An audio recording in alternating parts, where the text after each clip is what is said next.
بسم اللہ الرحمن الرحیم۔ آج کے لیکچر میں ہم نے کرنا ہے social system of Islam, Islamic code of life میں سے سوشل سسٹم آج کا ہمارا ٹاپک ہے۔ ہماری سیریز اردو میں ہے، تو اردو میں یہ اس طرح ہے کہ اسلام کا سماجی نظام یا پھر اسلام کا معاشرتی نظام کیا ہے۔ تو ہم اس کو ڈیٹیل سے دیکھیں گے کہ اسلام کا سماجی نظام کیا ہے۔ انسان ایک معاشرتی حیوان ہے، یا یوں کہیے کہ ہمیشہ سے مدنی الطبع ہے اور اپنی فطرت میں جماعتی زندگی کا محتاج ہے، اور بغیر اجتماعیت کے اس کی زندگی ناممکن ہے۔ انسان اپنی پیدائش سے لے کر موت تک معاشرے کا محتاج ہے۔ اس کا جسم، عقل اور خلق جیسے اہم عطیات بھی خالق کائنات جماعتی علائق ہی کے لیے ہی عطا فرماتا ہے۔ پھر دنیا میں آتے ہی وہ ایک خاندان میں آنکھیں کھولتا ہے، اپنی پرورش کے لیے دوسرے لوگوں جیسے ماں، باپ، بھائی، بہن یا رشتہ داروں کا محتاج ہوتا ہے۔ پھر ہوش سنبھالتے ہی اس کو ایک سوسائٹی سے، ایک برادری سے، ایک بستی سے، ایک قوم سے، ایک نظام تمدن اور نظام معیشت و سیاست سے واسطہ پیش آتا ہے۔ نیز فرد یا انسان اپنی ہر متعلقہ شے، مثلا خوراک، لباس، مکان اور زندگی کے دوسرے ہر شعبے میں جماعت کا دستِ نگر ہے، اور اگر اس سے وہ تمام علائق حذف کر دیے جائیں جو جماعت کی بدولت اس کو حاصل ہوتے ہیں، تو پھر اس کے پاس کچھ بھی باقی نہیں رہتا اور اس کی حیثیت ختم ہو جاتی ہے۔ انسان کے اعمال، اغراض اور عادات کی جماعتی زندگی کے بغیر کوئی قیمت نہیں ہے۔ تھوڑے سے غور و فکر سے یہ بات سمجھ میں آ جاتی ہے کہ ہر ایک فرد یا انسان دوسروں کی زندگی پر اثر انداز ہوتا ہے اور ان سے متاثر بھی ہوتا ہے، اور اس لیے اس کو فطری طور پر مدنی الطبع تسلیم کر لینا ہی دلیل نہیں ہے۔ چنانچہ جماعت کا وجود افراد جماعت پر موقوف ہے، اور افراد جماعت میں سے ہر فرد کا نفع اور نقصان جماعت کے نفع و نقصان پر اثر انداز ہوتا ہے، اور دونوں ایک دوسرے کے سہارے قائم ہیں۔ چھوٹی جماعتوں سے لے کر بڑی جماعتوں تک ہر جگہ یہ تعلق موجود ہے۔ مثلاً سب سے چھوٹی جماعت خاندان اور کنبہ ہے، جو والدین، اولاد اور قریبی اعزاء سے بنتی ہے، اور جنہیں باہمی اعتماد اور خدمت گزاری کا معاملہ رہتا ہے۔ اس کی حیثیت بالکل انسانی جسم کی طرح ہے کہ اگر ایک عضو کو مسرت پہنچ جاتی ہے تو تمام اعضاء تکلیف محسوس کرتے ہیں۔ مثلاً ایک لڑکا بددینیت ہو جائے تو وہ سارے کنبے کو سعادت اور خوشبختی سے محروم کر دیتا ہے، یا اگر باپ شرابی یا جواری ہو تو اس کی یہ خصلت پورے کنبے کی زندگی پر اثر انداز ہوتی ہے، اور تمام کنبے کی معاشرت کو تنگ اور گھر کے پورے مالی اور انتظامی نظام اور ماحول کو درہم برہم کر دیتی ہے۔ پھر کنبے سے بڑی جماعتوں میں بھی صورتحال مختلف نہیں ہے۔ مثلاً مدرسہ، جہاں طلبہ، مدرسین اور عملہ ایک جسم میں عضوی ہیں، ان میں ہر شخص اپنے شخصی عمل سے مدرسے کی عظمت اور ہستی کا باعث بن سکتا ہے۔ یہی حال ایک بڑی جماعت یا گروہ کا ہے کہ ایک ہی فرد کا کوئی نمایاں کام ساری جماعت یا جرگہ کی قدر و قیمت کو بڑھا دیتا ہے، اور ایک شخص کی ہی نادانی سے پوری جماعت یا جرگہ کی ذلت اور رسوائی ہوتی ہے۔ مثل مشہور ہے کہ ایک مردہ مچھلی سارے تالاب کو گندا کر دیتی ہے۔ پھر ان اجتماعی علاقوں میں ملت یا قوم ایک بڑا علاقہ ہے جو دین یا زبان یا تمدن کے ذریعے وحدت کا داعی ہے، اور اس راہ سے تمام افراد پر ایک ہی قانون عائد کرتا ہے، اور اس کے تمام افراد نفع و نقصان میں مشترک ہوتے ہیں۔ اور ملت جو جغرافیائی حدود سے بالاتر اور دین کے رشتے سے انسانوں میں اخوت عام کے تعلق کو استوار کرتی ہے، اس کی وحدت اجتماعی تو دورس ہے، لیکن کہ اگر حقیقی وحدت اس کو کہا جائے تو بچا ہے۔ جس طرح جسم کا عضو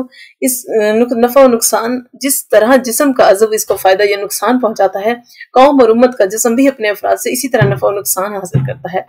طلبہ، مدرسین، تاجر، کاشتکار، صنعت کار، بڑھئی وغیرہ سب قوم کے اجزاء ہیں جو اس کے جسم سنوارتے اور بناتے ہیں، اور قوم کے عضو کا ہر فرد قوم کے نفع و نقصان پر اثر انداز ہوتا ہے، اور یہ اثر انسان کے اچھے اور برے اعمال کے مختلف درجات کے اعتبار سے مختلف ہوتا ہے، اور قوم کی ترقی کا پیمانہ اس کے افراد کے مجموعہ اعمال کے اعتبار سے ہی بنتا ہے۔ اب اس سے آگے دیکھتے ہیں کہ تمام عالم انسانی جنس، رنگ و روپ، بول چال اور مذہب کے اختلاف کے باوجود ایک ہی جسم میں عضوی یعنی انسانیت کے افراد و اعضاء میں اس لیے ہے کہ ہر ایک قوم دوسری اقوام پر اثر ڈالتی ہے، اور صنعت و حرفت، تجارت اور معرف و علوم اور اخلاق میں ایک دوسرے کو متاثر کرتی رہتی ہے، اور اقوام کے درمیان خصائل و عادات کا طبعی اختلاف فی الحقیقت ان کے درمیان الفت اور محبت پیدا کرنے سے مانے نہیں ہے۔ جس طرح ایک کنبے کے افراد میں مرد اور عورت کا تند و نرم ہونا ایک ان کی یکتائی اور ان کے جسم واحد ہونے کے منافی نہیں ہے۔ غرض معاشرے کے یہ بے شمار روابط ہیں جو ایک انسان کو دوسرے انسانوں سے اور دوسرے انسانوں کو سے جوڑے ہوئے ہیں۔ انہی کی درستی پر ایک ایک انسان کی، ایک ایک معاشرے کی اور مجموعی طور پر تمام انسانوں کی فلاح و بہبود کا انحصار ہے، اور وہ صرف خدا ہی ہے جو انسانوں کو ان روابط کے لیے صحیح اور منصفانہ اور پائیدار اصول اور حدود بتاتا ہے۔ جہاں انسان اس کی ہدایت سے بے نیاز ہو کر خود مختار بنتا ہے اور اس نے بزم خود انصاف کرنا چاہا ہے، تو پھر نہ تو کوئی مستقل اصول باقی رہتا ہے اور نہ انصاف و راستی۔ اسی لیے کہ خدا کی رہنمائی سے محروم ہو جانے کے بعد خواہش اور ناقص علم و تجربے کے سوا کوئی چیز ایسی باقی نہیں رہتی جس کی طرف انسان رہنمائی کے لیے رجوع کر سکے۔ اس کا نتیجہ یہی ہے کہ جس سوسائٹی کا نظام لادینی یا مذہب سے انحراف کے اصولوں پر قائم ہوتا ہے، اس کے اصول غیر مستقل اور روز بنتے یا روز ٹوٹتے ہیں۔ انسانی تعلقات کے ایک ایک گوشے میں ظلم، ناانصافی، بے ایمانی اور آپس کی بے اعتمادی پیدا ہونے کا امکان پیدا ہو جاتا ہے۔ تمام انسانی معاملات میں انفرادی، طبقاتی، قومی اور نسلی خود غرضیاں اور انتشار رونما ہو جاتا ہے، اور دو انسانوں کے تعلق سے لے کر قوموں کے تعلق تک کوئی رابطہ ایسا نہیں رہتا جس میں کجی نہ آ گئی ہو۔ اب اسلام کا نظام معاشرت کیا ہے؟ اسلام اپنا ایک مضبوط اور پائیدار نظام معاشرت رکھتا ہے جس کے اصول اور ضوابط مستقل اور محکم ہیں، جس کا پورا مزاج عدل و انصاف سے مرکب ہے اور جس کے تمام اجزاء باہم مربوط اور ہم آہنگ ہیں۔ یہ نظام ایسا جامع اور ہمہ گیر ہے کہ زندگی کے تمام مظاہر اور ہر طرح کی سرگرمیاں اس کے دائرے میں آ جاتی ہیں۔ یہ انسان کے قلب و ضمیر اور اس کے معاملات زندگی دونوں پر محیط ہے اور اپنی ہدایات اور قانون سازی میں دین اور دنیا دونوں پر حاوی ہے۔ معاشرہ افراد کے مجموعے کا نام ہے، اس لیے اسلام جہاں جماعتی اور معاشرتی اصلاح کرتا ہے، وہیں فرد کو بھی نظر انداز نہیں کرتا، بلکہ اس کی اصلاح کو نقطہ آغاز قرار دیتا ہے، کیونکہ وہ معاشرے کی بنیادی اکائی ہے اور اس کی اصلاح معاشرے کا سدھار ہے۔ اس لیے اس کی نظر میں فرد اور سماج دونوں کی اصلاح اور تربیت یکساں اہمیت رکھتی ہے۔ اسلام ہر فرد کی جداگانہ شخصیت کا قائل ہے۔ وہ انسان کو محض نظام اجتماعی کا ایک بے جان اور معطل پرزہ یا ماحول کا ایک پرتو محض نہیں سمجھتا، بلکہ اسے معاشرے کا انتہائی اہم جزو اور اصل تاریخ ساز قرار دیتا ہے۔ وہ ایک طرف تو اس میں یہ احساس پیدا کرتا ہے، یہ احساس بیدار کرتا ہے کہ انسان اپنے اعمال کا ذمہ دار اور اپنی پوری زندگی کے لیے خدا کے سامنے جواب دہ ہے۔ خدا کے سامنے ہر فرد کی ذمہ داری انفرادی ہے، اور اس طرح خود معاشرے میں بھی ہر فرد کی شخصیت کے تحفظ اور نشر و ارتقاء کا پورا موقع ہونا چاہیے۔ اللہ تعالیٰ فرماتا ہے، من عمل صالحا فلنفسه ومن اساء فعليها، جس کسی نے نیک کام کیا تو اپنے لیے کیا، اور جس کسی نے برائی کی تو خود اس کے آگے آئے گی۔ ایک حدیث میں انسان کی زندگی کو اس طرح ذمہ دار بنایا گیا ہے، کلکم راع وکلکم مسئول عن رعیتہ، تم میں سے سب گلہ بان، ذمہ دار اور نگران ہیں، اور ہر ایک گلہ بان سے اس کے گلہ یعنی ذمہ داری کے بارے میں باز پرس ہوگا۔ اور اس احساس ذمہ داری کے پیدا کرنے کے بعد دوسری طرف ضرورت اس امر کی ہے کہ بندے کا ایمان خدا، رسول اور آخرت پر برابر تازہ کیا جاتا رہے۔ اس سلسلے میں علم دین کی فراہمی سب سے اہم ہے، چنانچہ اسلام حصول علم کو بڑی اہمیت دیتا ہے۔ آپ صلی اللہ علیہ وسلم کو تو یہ دعا مستقل طور پر سکھائی گئی تھی کہ وَقُلْ رَبِّ زِدْنِی عِلْمًا، اور کہیے یعنی دعا کیجئے کہ پروردگار میرے علم میں اضافہ فرما۔ اور خود آپ صلی اللہ علیہ وسلم کا ارشاد ہے کہ علم حاصل کرنا ہر مسلمان پر فرض ہے۔ چنانچہ امام غزالی فرماتے ہیں کہ دین کا اتنا علم ہے کہ اسلام کیا ہے اور اس کے بنیادی معاملات کیا ہیں، فرض عین کا درجہ رکھتا ہے۔ پھر علم دین کے ساتھ ساتھ اس علم کا حصول بھی واجب ہے جو زندگی کے قیام اور تمدن کے فروغ کے لیے ضروری ہے۔ گویا اسلام ایک فرد کو ایسے خطوط پر چلانا چاہتا ہے جس پر اس کے استحکام اور عملی زندگی کی تعمیر کا انحصار ہے۔ علم دین کا ایک بڑا مقصد عملی زندگی کی اصلاح ہے، اس لیے اسلام ہر فرد میں جذبہ عمل بیدار کرتا ہے اور سعی و جد و جہد کی اہمیت اس کے ذہن پر مرکزم کرتا ہے۔ فرمایا وَأَن لَيْسَ لِلْإِنسَانِ إِلَّا مَا سَعَىٰ، انسان کو وہی کچھ ملتا ہے جس کی وہ کوشش کرتا ہے۔ نبی اکرم صلی اللہ علیہ وسلم کا ارشاد ہے کہ جو کوشش کرے گا اس کو اس کی کوشش کا پھل ملے گا، اور ہر کوشش کرنے والے کو کچھ نہ کچھ ملتا ہے۔ ایک حدیث میں ارشاد ہے کہ کوشش کرو اس لیے کہ اللہ نے تم پر کوشش کرنی فرض کی ہے۔ جذبہ عمل کو بیدار کر کے اسلام فرد میں یہ احساس بھی پیدا کرتا ہے کہ ایمان کا لازمی تقاضا ہے کہ وہ اچھے اعمال کرے، کیونکہ وہ ایمان جس کے نتیجے میں اچھے اعمال یعنی اعمال صالحہ رونما نہ ہو، اس بیج کی طرح ہے جو آور نہ ہو سکے۔ آپ صلی اللہ علیہ وسلم کا ارشاد ہے کہ ایمان دل سے تصدیق، زبان سے اقرار اور اعضاء سے عمل کا نام ہے، اور اللہ ایمان کو بغیر عمل کے قبول نہیں کرتا اور عمل کو بغیر ایمان کے قبول نہیں کرتا۔ گویا ایمان اور عمل لازم و ملزوم ہے۔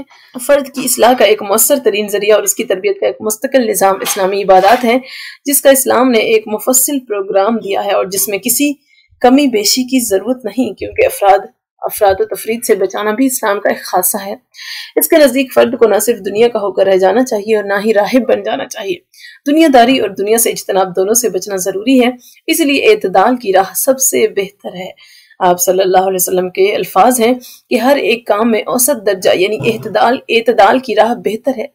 اسلام ہر فرد میں میانہ روی کی سلت بھی دیکھنا چاہتا ہے، ہر ایک میں میانہ روی کی خصلت بھی دیکھنا چاہتا ہے۔ پھر اسلام کی نظر میں چونکہ امت مسلمہ کو امتوں وسطن اور خیر امت کہا گیا ہے، اس اعتبار سے وہ ہر فرد پر یہ ذمہ داری عائد کرتا ہے کہ وہ اقامت دین کی جد و جہد کرے اور اپنی زندگی کا اصل مقصد دنیا کمانے کی بجائے دین کو قائم کرنے کے لیے وقف کر دے، اور اس راہ میں جس قربانی کی بھی ضرورت پڑے اسے پیش کرنے سے بالکل دریغ نہ کرے۔ سورۃ توبہ میں مومنوں کو حکم دیا گیا ہے کہ دین کی دعوت اور اعلاء کلمت الحق کے لیے انفروا خفافا وثقالا وجاہدوا باموالکم وانفسکم فی سبیل اللہ، گھروں سے نکلو اور چل پڑو، خواہ تم ہلکے ہو یا بھاری ہو، اور اللہ کی راہ میں جان اور مال سے کوشش یعنی جہاد کرو۔ یہاں یہ یاد رکھنا ضروری ہے کہ دین اسلام کے قیام سے دنیا میں بھی فلاح حاصل ہوتی ہے، اس لیے کہ اسلام میں اعتدال اور زندگی کی ضروریات کی پوری رعایت موجود ہے۔ یہ وہ موٹی موٹی باتیں ہیں جو ایک فرد کی اصلاح کے لیے اسلام کو مطلوب ہے۔ معاشرتی اصلاح کیا ہے؟ جیسا کہ ہم نے ابھی دیکھا کہ اسلام انفرادی اصلاح کے ساتھ ساتھ اجتماعی زندگی کی تعمیر و تشکیل کے لیے بھی واضح ہدایات اور سوچا سمجھا منصوبہ دیتا ہے۔ اس کے نزدیک معاشرے کی اصلاح اتنی ہی ضروری ہے جتنی خود فرد کی اصلاح۔ اس کے برعکس جذبہ مغربی تحریکات کی سب سے بڑی کمزوری یہ ہے جدید مغربی تحریکات کی سب سے بڑی کمزوری یہ ہے کہ وہ محض خارج میں تبدیلی کر کے نظام زندگی میں انقلاب لانا چاہتی ہیں۔ انہوں نے فرد کو نظر انداز کیا، نتیجتاً ان کا اصلاحی پروگرام کامیاب نہیں ہو سکا۔ دوسری طرف مشرق کے مذہبی نظاموں نے صرف فرد کی اصلاح کی اور اس کی روح کو جلا بخشنے کے پروگرام بنائے، لیکن اجتماعی زندگی کی درستگی سے بالکل صرف نظر کیا، اور نتائج کے اعتبار سے یہ نظام بھی ناکام رہے۔ لیکن اسلام دونوں کو یکساں اہمیت دیتا ہے۔ خصوصی طور پر اسلام ایک ایسے معاشرے کا طالب ہے جو ہمہ گیر، مصنوعی اختلافات سے پاک، تعصبات اور مکروہات سے منزہ، نسل، رنگ، وطن، زبان کی حد بندیوں اور جغرافیائی سرحدوں سے پرے ہو، مساوات، اجتماعی عدل و انصاف اور ایک عالمگیر برادری پر قائم ہو، اور ایک فطری اخلاقی نیز اصولی معاشرہ ہو جس کے افراد میں باہم ہمدردی، انسانیت اور مواخات کا رشتہ ہو۔ چنانچہ اس سلسلے میں وہ حسب ذیل بنیادیں فراہم کرتا ہے۔ اب یہ بنیادیں کیا ہیں؟ اسلامی معاشرے کی سب سے پہلی اور سب سے اہم خصوصیت اور سنگ بنیاد یہ ہے کہ سب انسان ایک نسل سے ہیں، پوری انسانیت آدم کی اولاد ہے۔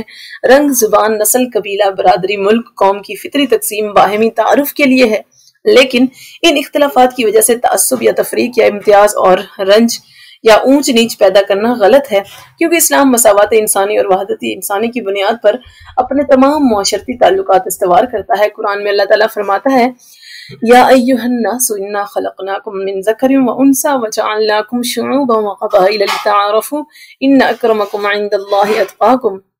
لوگو، ہم نے تم کو ایک مرد اور ایک عورت سے پیدا کیا، پھر تمہاری قومیں اور قبیلے بنائے تاکہ ایک دوسرے کی شناخت کر سکو۔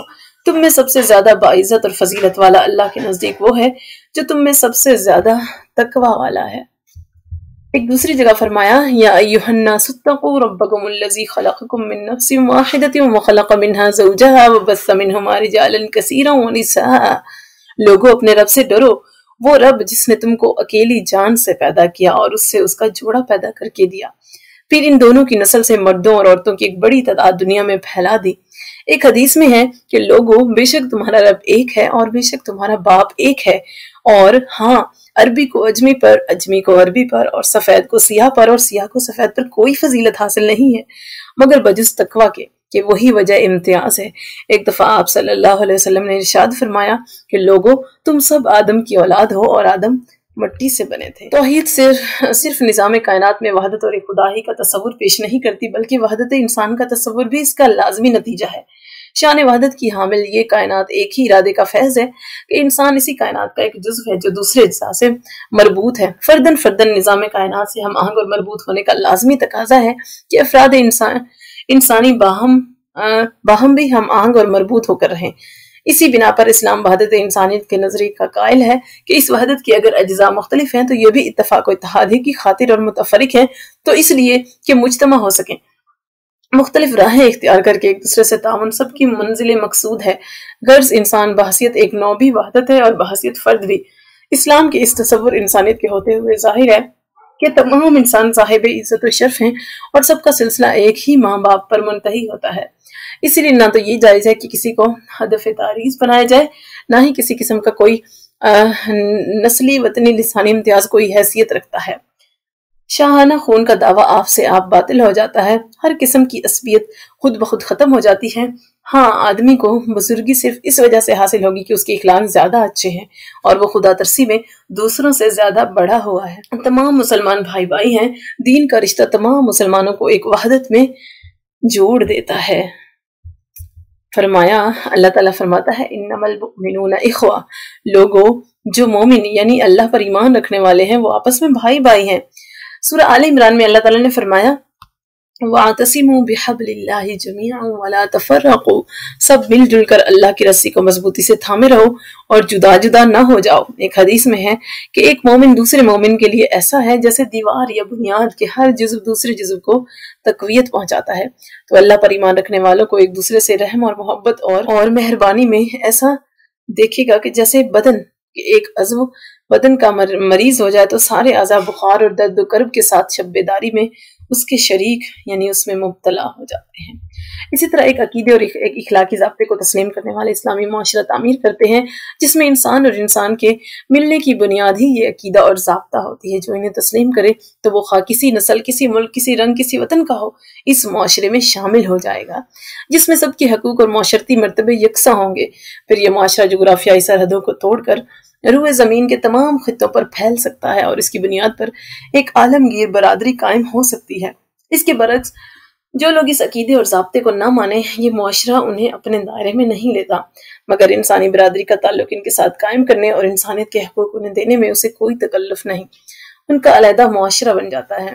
عورت اور مرد معاشرت کے دو ستون ہیں، دونوں کی اپنی اپنی شخصیت ہے اور دونوں سماج کے معمار ہیں۔ عورتوں اور مردوں میں قانونی مساوات ہے اور دونوں کے ایک دوسرے پر کچھ حقوق اور ذمہ داریاں ہیں، اور خاندان کے نظام میں مرد کی حیثیت قوام اور نگران کی ہے۔ عورت اور مرد کا عام رشتہ بھائی اور بہن کا رشتہ ہے اور وہ ایک دوسرے کے لیے اس طرح حرام ہے جس طرح کے سگے بہن بھائی، لیکن نکاح وہ طریقہ یا وہ معاہدہ ہے جس سے وہ ایک دوسرے کے نزدیک ایک دوسرے کے شریک زندگی ہو سکتے ہیں، اور یہی وہ جائز اور صحت مند رشتہ ہے جس کے ذریعے یہ ایک دوسرے کے لیے حلال ہو سکتے ہیں، اور اسی رشتے سے خاندان کی بنیاد پڑتی ہے۔ معاشرے کی عام فضا خیر خواہی، تعاون، امداد، اشتراک عمل، مواسات، اپناپن، بھائی چارہ کی ہونی چاہیے۔ لوگ جب آپس میں ملیں تو ایک دوسرے پر سلامتی بھیجیں، ہر شخص اپنے بھائی کے لیے وہی چاہے جو وہ اپنے لیے چاہتا ہے۔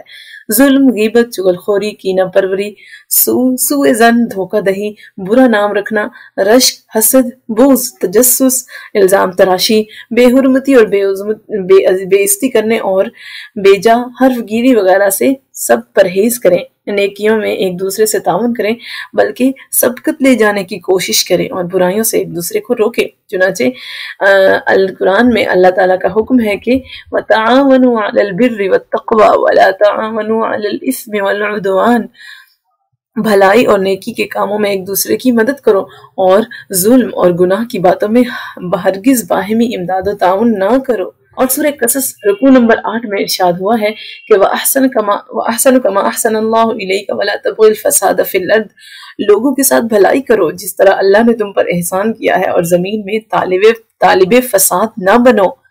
اسی طرح سورہ حجرات میں اللہ تعالیٰ نے فرمایا یا ایھا الذین آمنوا لا یسخر قوم من قوم عسى ان یکونوا خیرا منہم ولا نساء من نساء عسى ان یکن خیرا منہن ولا تلمزوا انفسکم ولا تنابزوا بالالقاب۔